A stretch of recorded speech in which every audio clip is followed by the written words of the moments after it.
Evangelho de Marcos, capítulo 8, versículo 22.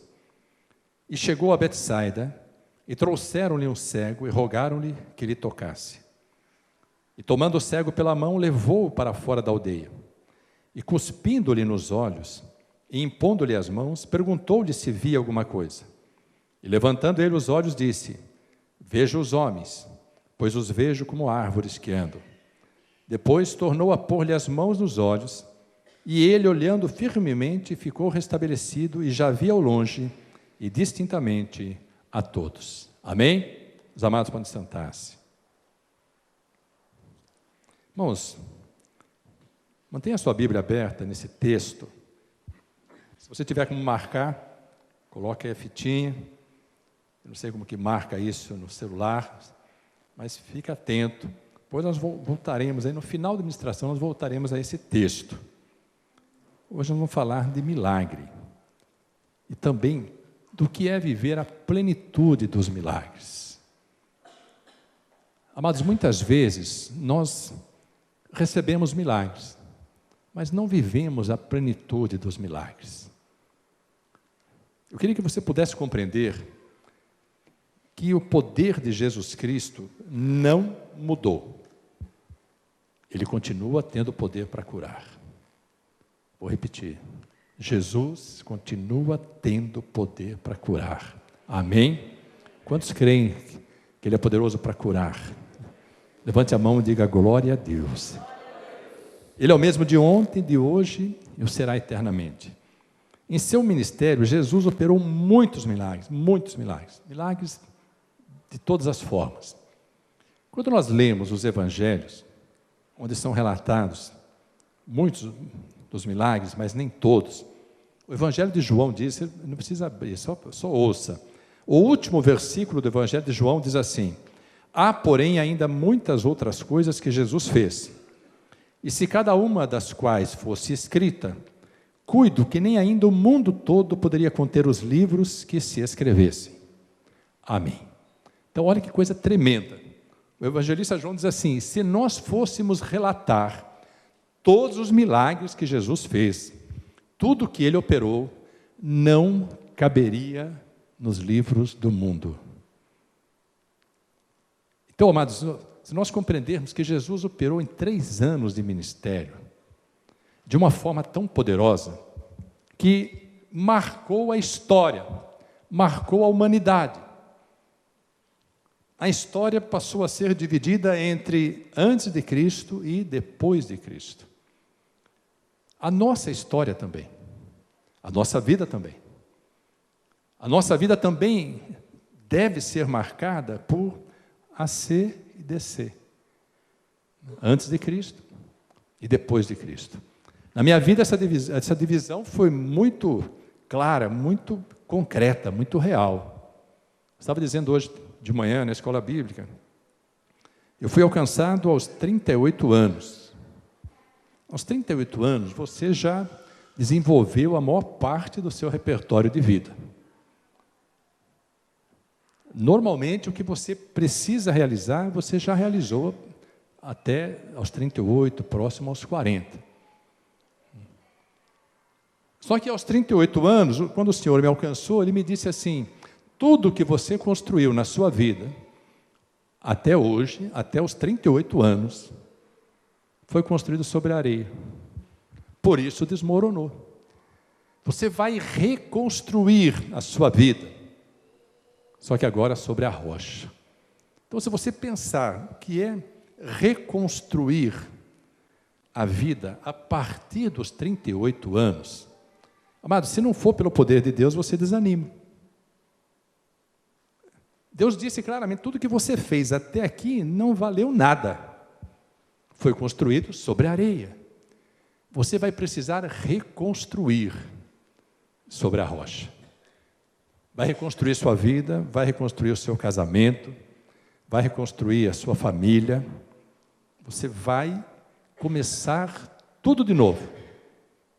Por isso que nós sempre alertamos aos jovens, aos adolescentes, dizendo assim: a palavra de Deus determina que o jovem procure o Senhor, que ele busque ao Senhor enquanto é jovem. para que ele não sofra tanto quanto eu sofri, por exemplo, tendo que reconstruir a vida a partir dos 38 anos. Só que, normalmente, nós achamos que, hoje até os adolescentes, muitos deles já pensam assim, nós achamos que nós sabemos muito quando ainda temos 12, 13, 14, 15, 16, 17, 18, quando chega perto dos 25, nós já achamos que sabemos tudo já. E muitas vezes reputamos que os nossos pais, se eles tivessem a sabedoria que nós temos aos 25, eles seriam muito bem-sucedidos. Eu sei que aqui, graças a Deus, ninguém pensa assim, mas tem lugar que as pessoas pensam dessa forma. Então, o que eu quero hoje falar com você, porque Deus falou comigo, e quando Ele fala comigo, me compete repartir, trazer aquilo que Ele quer que seja dito. Você não está na presença dEle para receber um único milagre, ou viver de milagre em milagre. Você está na presença de Deus, nós estamos na presença dEle, para vivermos a plenitude do milagre. É para nunca mais nós voltarmos para trás. Amados, existem coisas que nós não compreendemos no operar de Deus e ficamos dando murro em ponta de faca. Queria que você se imaginasse dando murro em ponta de faca. E a palavra de Deus fala isso, quando Jesus teve um encontro, com Saulo ainda no caminho de Damasco, ele diz assim para Saulo: inútil vos é recalcitrar contra os aguilhões. O aguilhão é aquela lança que o boi, quando ele empaca no brete, no curral, ele empaca ali, o capataz, o fazendeiro, vai cutucando o boi com aquele aguilhão até que ele resolva andar. E às vezes Deus está nos cutucando, nós ficamos ali empacados. E não saímos do lugar, como se estivéssemos dando um murro, todo o tempo ali em ponta de faca. Eu nunca vi uma faca sangrar por ser esmurrada. Que sangue é a nossa mão. Então, muitas vezes, nós resistimos ao chamado, resistimos ao amor. Irmãos, o chamado de Deus é o envolvimento de amor. Nós resistimos a isso. Sabe por que resistimos? Porque não conhecemos. O amor de Deus, para nós, muitas vezes é algo abstrato, dá a impressão que não existe. Primeira vez que eu ouvi falar de Jesus, eu disse assim: não é possível. Eu disse para a pessoa que falava de Jesus, me falei: do jeito que você fala, dá a impressão que ele existe. Eu estava pertinho dos 38, eu tinha uns 36, 35, 36. E até com um certo tom assim, jocoso, assim, do jeito que você fala, dá a impressão que ele existe. E essa pessoa disse assim: ele existe, ele é real. Você é que não conhece, mas ele é real. Então, quer dizer para você, se ainda você não conhece, ele é real. Jesus existe. E ele é o mesmo, diz a palavra, de ontem, de hoje, e o será eternamente. Então, quando ele realizou esse milagre, ele estava operando da mesma forma como opera hoje. Só que antes, ele operava. Hoje os milagres são operados pelo poder do seu nome. Porque há poder no nome de Jesus. Quem crê que há poder no nome de Jesus, declare isso com toda a força da alma e do Espírito, dizendo assim: há poder no nome de Jesus. Amém, amados? Ele conquistou esse nome pela obediência. Ele se desfez da sua glória, se manifestou em carne, foi obediente até a morte, diz a palavra, e morte de cruz. Pelo que Deus Pai o exaltou soberanamente, está em Filipenses capítulo 2. Ele deu um nome que é sobre todo nome. O nome de Jesus é um nome sobre todos os nomes existentes na terra, desde a antiguidade até o futuro. Jamais haverá sobre a terra, jamais haverá no universo, um nome mais poderoso do que o nome de Jesus. E Jesus disse assim que, quando nós cremos nele, ele nos delega esse poder, para que nós possamos manifestar àqueles que ainda não o conhecem, o poder que há no nome de Jesus. Quando nós oramos em nome de Jesus, o céu se abre. Quando nós repreendemos uma enfermidade, repreendemos um espírito contrário, em nome de Jesus. A palavra de Deus diz que os espíritos se retiram, as enfermidades são curadas. Quando nós consagramos um alimento orando pelo poder do nome de Jesus, aquilo é santificado. Diz a palavra que se nós bebermos alguma coisa que possa causar morte, se nós tivermos orado antes, não nos causará dano algum. Então, amados, viver essa realidade é que nos faz contemplar um pouco daquilo que é sobrenatural. O que Deus quer que nós vivamos nessa plenitude é que nós vivamos aqui na terra experiências que nos façam sentirmos-nos no próprio céu. E existe, amados, assim, experiências que nós vivemos que nos fazem sentir exatamente assim, como se algo sobrenatural estivesse ocorrendo. O sobrenatural no ministério de Jesus Cristo começou com um milagre de transformação. O Evangelho de João, capítulo 2, fala sobre a transformação de água em vinho. Transformar água em vinho é algo que a ciência não consegue explicar. Vinho em água, um químico consegue transformar. Aliás, nós conseguimos extrair água da maioria das coisas. Mas transformar água em vinho, e como diz a palavra, o melhor vinho que já foi servido em qualquer época, qualquer tempo da humanidade, foi o vinho que Jesus transformou. O que Jesus quis dizer para aqueles que estavam no casamento e para aquilo que foi registrado na palavra pelo evangelista João? Jesus estava dizendo assim no seu primeiro milagre: eu vim para promover transformação. Você é capaz de compreender isso? Jesus veio para promover, para operar transformação. Transformação em todas as áreas da nossa vida. Muitas vezes nós não compreendemos isso, mas se você se deixar moldar, se você se deixar transformar, a sua vida nunca mais será a mesma. Em Isaías 43, eu queria que você fosse em Isaías 43. Mas agora, assim diz o Senhor que te criou, ó Jacó, e que te formou, ó Israel. Não temas, porque eu te remi, chamei-te pelo teu nome, tu és meu. Vou repetir a primeira parte. Mas agora, assim diz o Senhor que te criou, ó Jacó, e que te formou, ó Israel. Irmãos, Jacó e Israel são a mesma pessoa. Jacó, filho de Isaac e Rebeca, irmão de Esaú, viveu um período da vida dele em que a característica dele, a personalidade dele, o caráter dele, ainda não tinha sido tocado pelo poder de Deus. Ainda não havia sido tocado. Quando ele teve um encontro real com Deus, estou falando do neto de Abraão, estou falando do filho de Isaac, filho de Rebeca. Mas quando ele teve um encontro real com Deus, Deus tocou na vida dele de tal forma, inclusive fisicamente.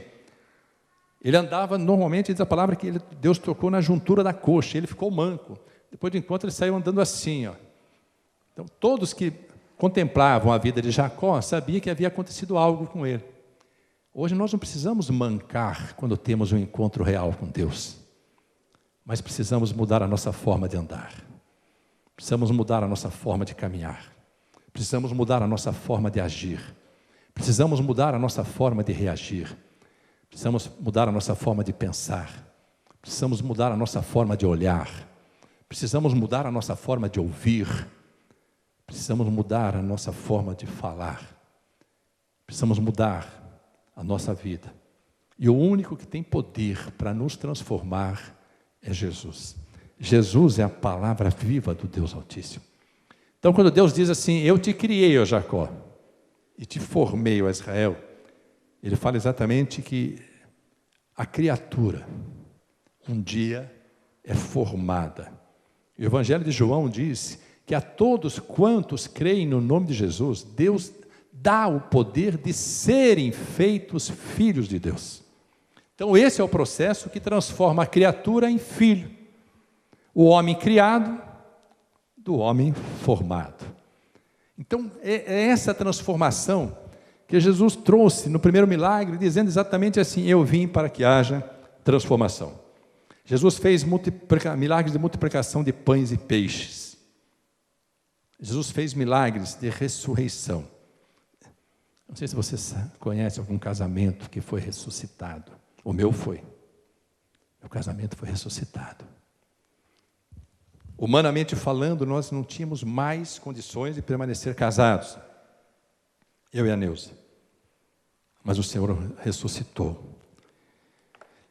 No mesmo dia em que tivemos um encontro com Ele, e entregamos a nossa vida para Ele, Ele não apenas nos ressuscitou da morte, não apenas nos tirou do charco de lodo, do lamaçal do pecado, não apenas colocou os nossos pés sobre a rocha, Ele ressuscitou o nosso casamento. E Ele continua ressuscitando. Se existe alguma coisa na tua vida para a qual você olha e diga assim: está morta, eu queria que você pudesse crer. O poder da ressurreição está neste lugar, porque o Senhor está neste lugar. Jesus está neste lugar. E Ele é o mesmo de ontem e de hoje, será eternamente. Ele ressuscitou o filho de uma viúva. Esse já estava sendo levado para o cemitério para ser sepultado. Essa palavra que Jesus parou aquele enterro, tocou no caixão e chamou o morto. E o morto se levantou. Essa viúva, que era da cidade de Naim. Imagine uma mãe que está indo enterrar o filho, e de repente aparece Jesus e ressuscita o filho. Então eu queria que você pudesse crer. Nós podemos viver milagres. Vou repetir. Nós podemos viver milagres. Sabe por quê? Porque o Senhor opera milagres em nossas vidas. Amado, Jesus operou milagres de cura, milagres de libertação, milagres de revelação. Sabe o que é milagre de revelação? Jesus encontrou lá em Samaria uma mulher que foi buscar água no poço. E Jesus estava à beira do poço e disse para ela assim: dá-me de beber. Ela disse para ele assim: Senhor, tu és judeu, e tu pedes a mim, que sou samaritana, água para beber? Porque os judeus não se davam com os samaritanos. Ele disse assim para ela: se tu soubesses quem é que te pede água, tu lhe pedirias água viva. Porque a água que eu lhe der fará com que você nunca mais tenha sede. Porque a água que eu lhe der, ela se fará uma fonte de água no teu interior que jorra para a vida eterna. Eu disse para ele assim: Senhor, mas que água é essa? Tu és mais poderoso do que Jacó? Onde vai tirar essa água? Ela não entendia nada do que estava acontecendo. Jesus falou para ela assim, eu vou te explicar o que está acontecendo. Então, mas vai na tua casa e chama o teu marido e vem cá. Ela disse para ele assim: eu não tenho marido. Ele falou, começou a falar a verdade. Porque você teve 5 maridos. E o que agora você vive com ele não é o seu marido. Ela falou: Senhor, tu és profeta. Tu és o Cristo. Ela saiu dali e foi para a cidade, porque Jesus revelou a história dela, a vida dela, irmãos. Ele quer revelar a cada um de nós aquilo que acontece conosco. Sabe para quê? E sabe por quê?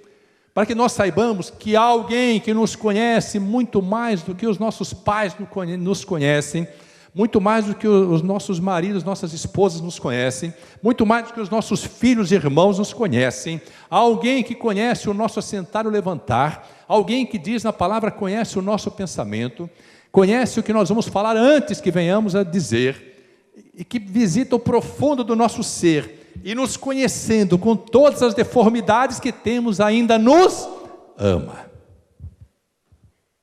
O amor de Deus, ele é incondicional, não depende do que nós somos, de como estamos. Ele nos ama como o pai e a mãe amam um filho, por mais terrível que seja, por mais deformidades morais que tenha. Os pais amam porque geraram, como nós fomos gerados, por um pai de amor.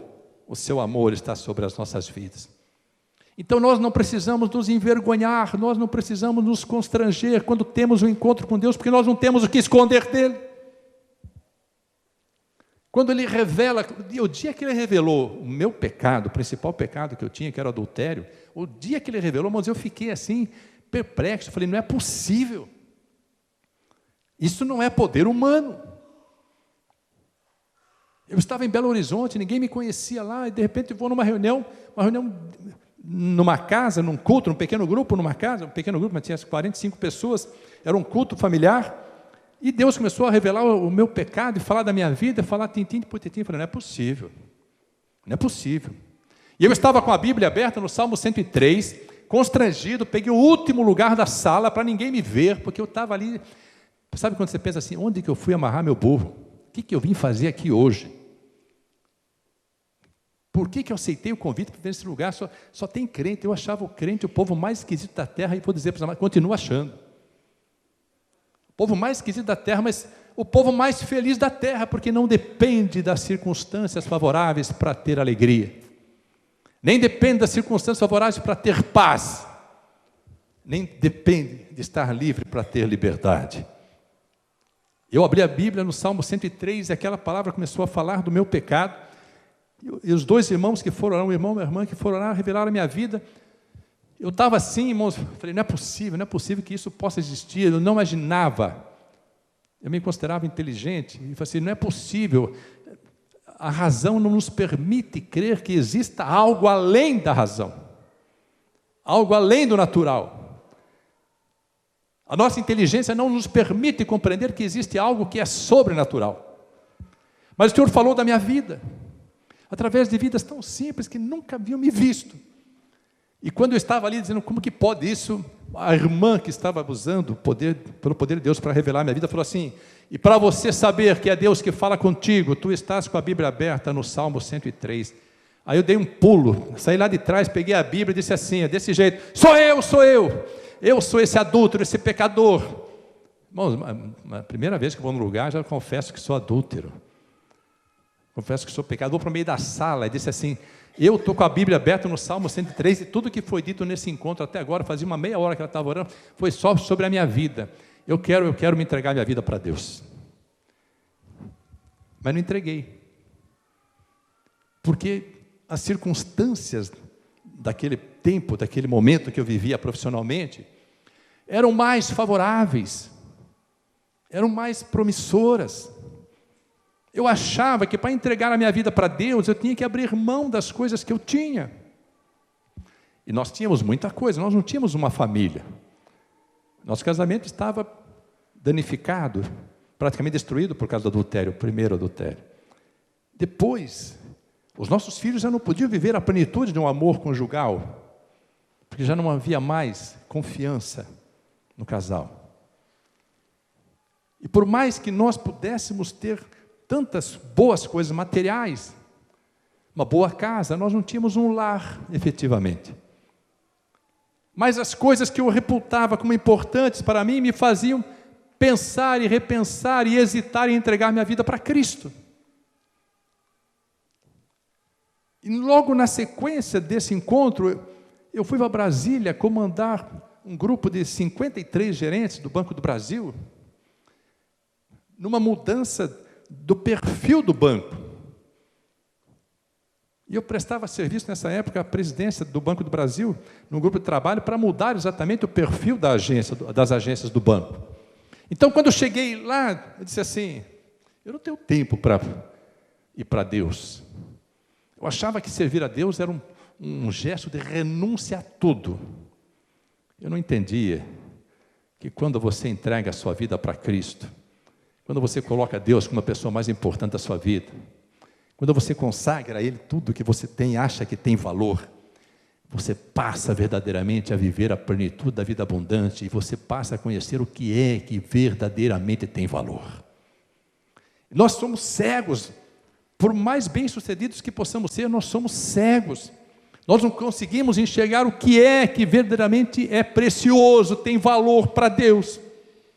E como Ele pode nos dar aquilo que é muito mais valioso do que qualquer coisa que nós possamos adquirir, achando que tem valor. Milagres de revelação. Demorei 2 anos para entregar minha vida. Mas quando Deus escolhe, ninguém impede operar dele. Milagre de perdão aos pecadores. Jesus perdoou não só na minha vida, mas também perdoou o pecado do adultério na vida de uma mulher que estava para ser apedrejada. Todos queriam apedrejá-la, porque havia cometido adultério. Jesus falou assim: não tem problema, vocês estão com as pedras na mão, quem não tem pecado, atire a primeira pedra. Quando ele disse isso, certamente ele começou a constranger. Diz a palavra que ele estava escrevendo na areia.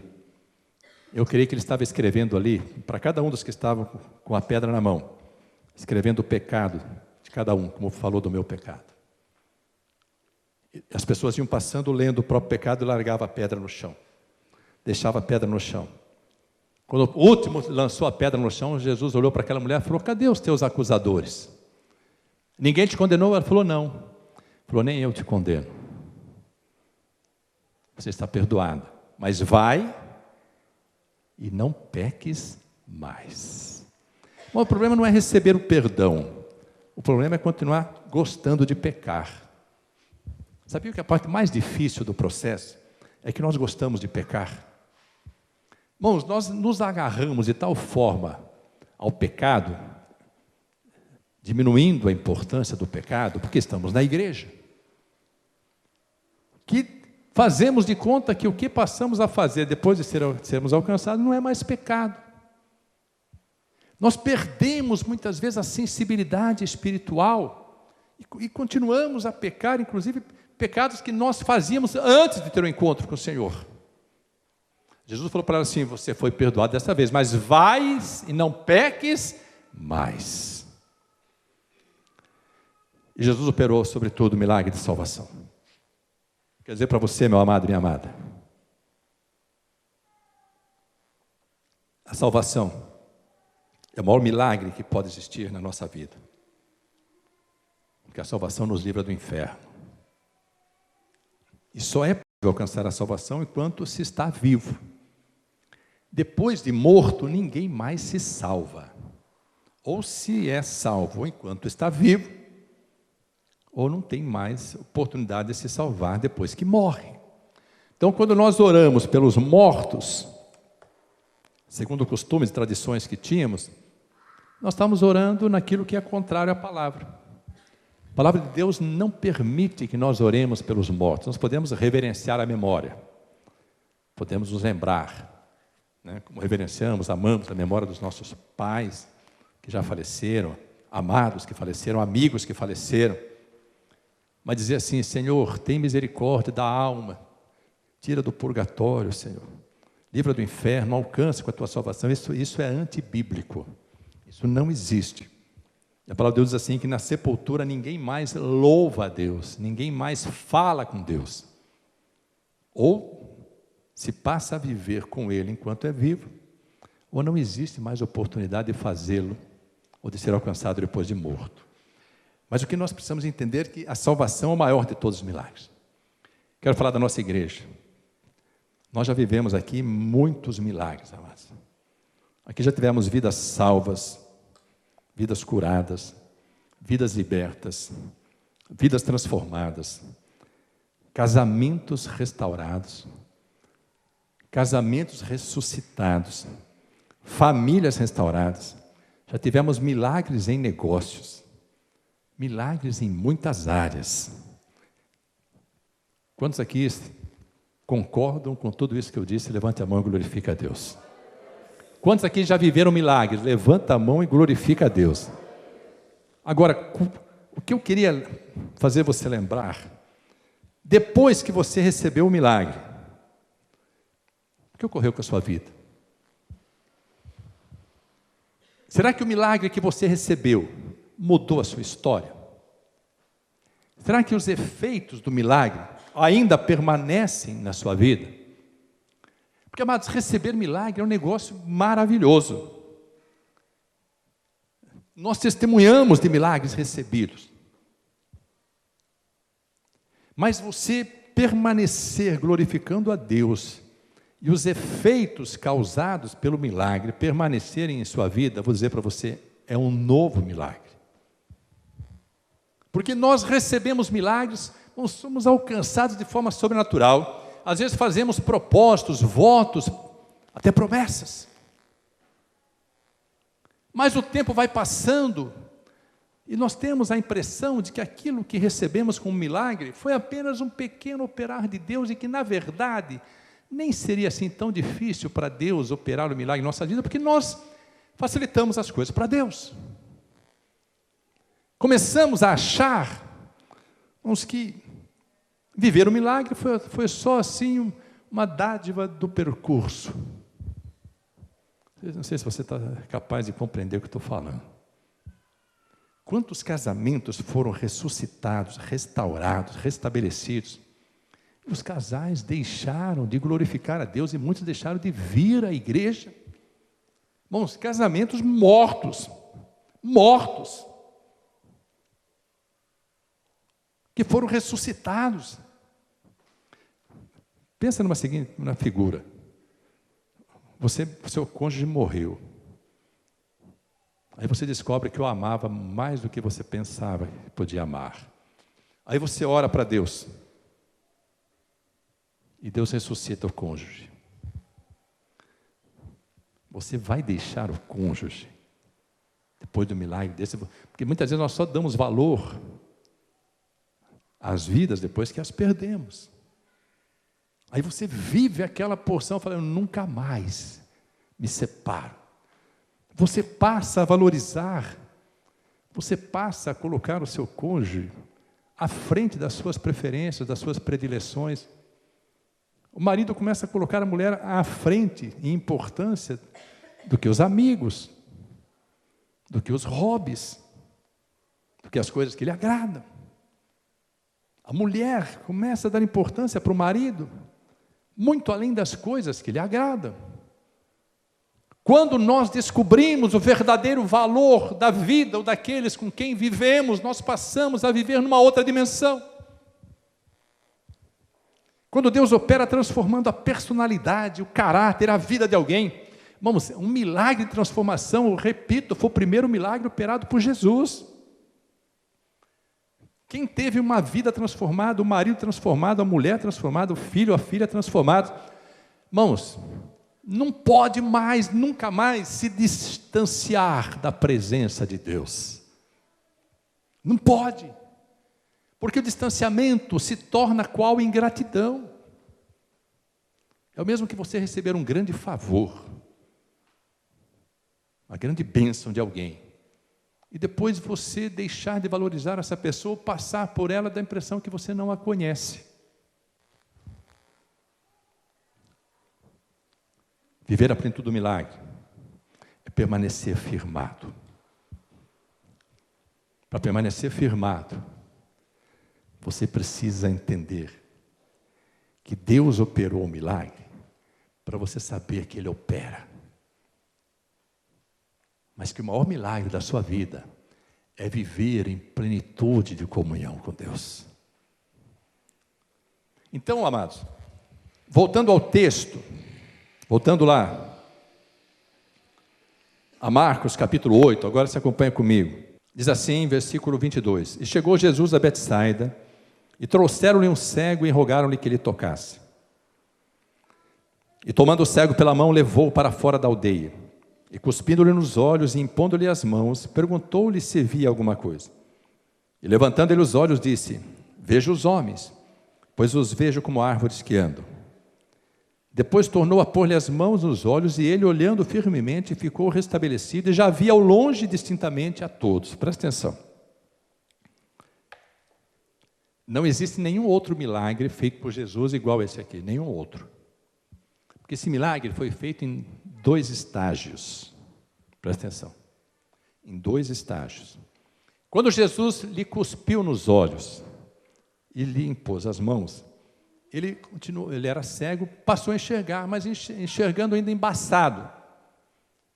O presbítero Fábio falava assim dos olhos escurecendo, enxergando como se tivesse cataratas, vamos dizer assim. As coisas começam a ficar embaçadas. Aí Jesus falou assim, está vendo? Eu falei, estou vendo. Mas estou vendo os homens como árvores que andam. Ele não definia bem ainda. Não dá para definir a pessoa exatamente. Ela parecia uma árvore. A palavra de Deus fala sobre árvores plantadas, que somos nós. Vidas plantadas junto aos ribeiros de águas, que sempre serão abençoadas e prósperas. Só que o que eu queria chamar a sua atenção é para esse segundo estágio. Não sei quanto tempo demorou, mas Jesus tornou a impor as mãos e ele ficou completamente curado. O que eu quero dizer para você é o seguinte: para você que já viveu milagres, para você que já experimentou o sobrenatural, para você que já teve milagre no seu casamento, na sua família, nos seus negócios, em todas as áreas da sua vida, você que já teve milagre de cura, milagre de libertação, presta atenção. Pode ser que o milagre ainda não tenha sido completado. Pode ser que o que Deus quer fazer na tua vida é muito mais do que você viveu até agora, vivendo esses milagres. O segundo estágio é o que completa a obra. Se eu recebo um milagre de cura, eu nunca mais vou duvidar que aquele que me curou tem poder para me dar saúde. Amém? Se eu recebo um milagre de transformação, eu nunca mais posso duvidar de que Jesus não tenha poder para transformar. Se o meu casamento foi restaurado, foi ressuscitado, eu nunca mais posso tornar a matar o meu casamento. Está entendendo? Eu nunca mais posso sepultar a alegria conjugal. Eu nunca mais posso dar importância às coisas que não têm importância e que fazem com que casamentos sejam sepultados. Que a alegria se perca. Que a vida conjugal, entre aspas, deixe de valer a pena. Se o casamento foi restaurado, foi ressuscitado, é para nós vivermos a plenitude da vida conjugal. Se uma família foi restaurada, é para viver a plenitude da vida familiar. Se Deus operou milagres nos seus negócios, que você reconhece que você não teria capacidade para fazer, é para nunca mais você dizer, esse negócio é meu, mas você vai dizer, esse negócio pertence ao Senhor, e como Ele quiser fazer, eu haverei de fazer. Deus realiza um milagre nos nossos negócios, na nossa vida, e nós continuamos a dar mais valor para as coisas atrás das quais corremos do que para Deus. Nós continuamos a não ter tempo para Deus. Nós continuamos a não priorizar Deus. E Jesus nos diz assim: coloca Deus em primeiro lugar. E tudo aquilo atrás do que você corre, pode parar de correr atrás, porque Deus vai lhe dar. Mas nós não entendemos que existem estágios no tempo de milagre. Isso significa que nós podemos receber um poderoso milagre de Deus numa área da nossa vida e de algum tempo depois sucumbir naquela mesma área. Mas espera aí, um dia Deus disse para Moisés: Moisés, você acha que meu braço se encurtou?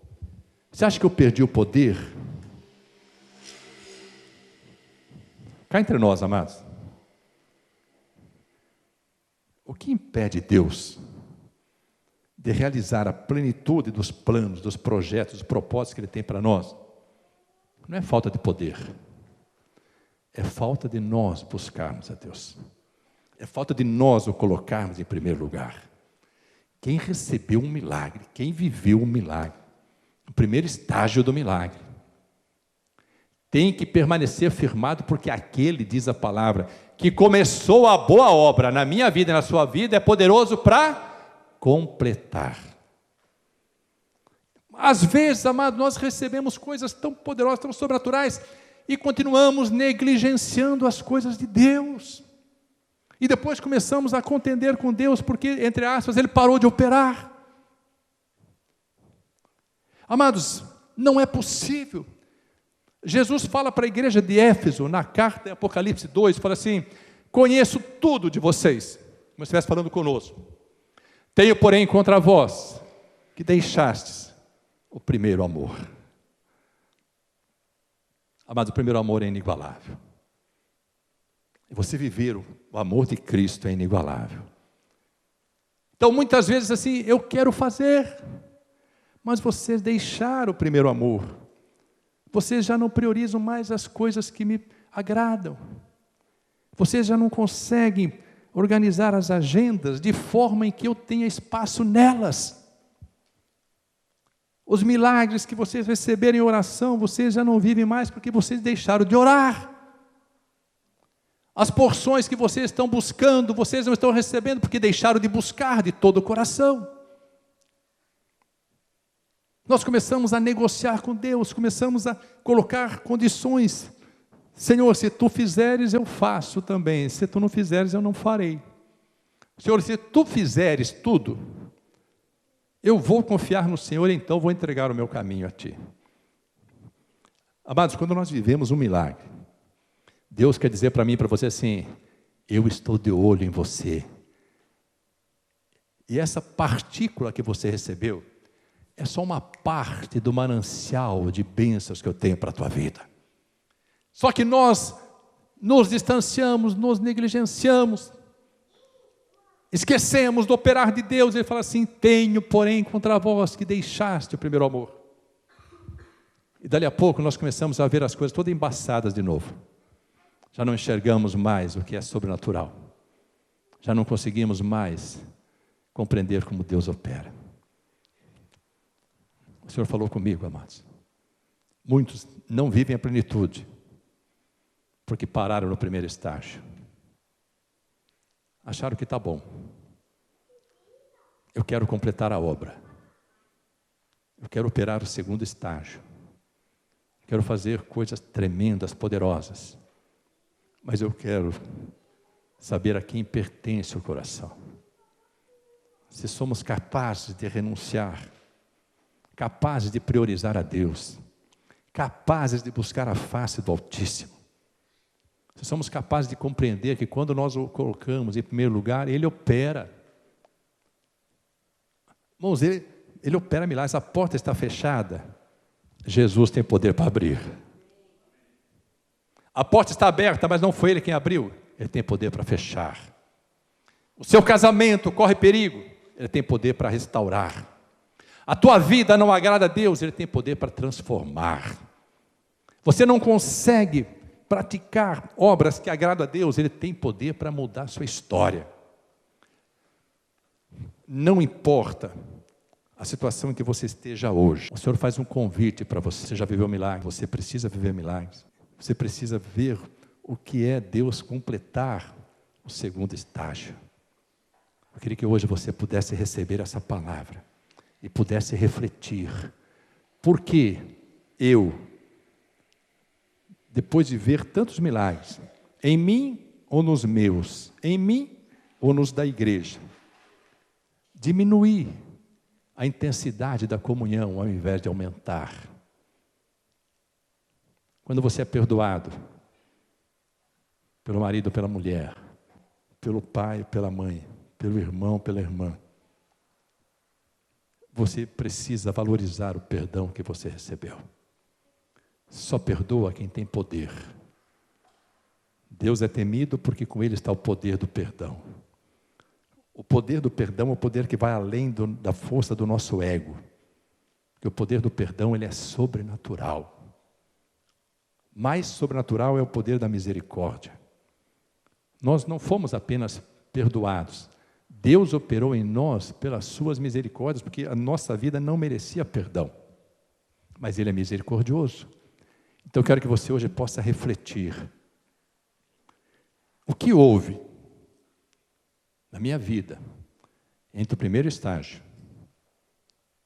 e o segundo, que eu ainda não recebi da plenitude, que me fez negligenciar, ou me distanciar, ou deixar de valorizar as coisas que realmente têm valor para Deus. O Senhor quer preparar um tempo na minha vida e na sua vida, para que nós possamos receber a plenitude da vida abundante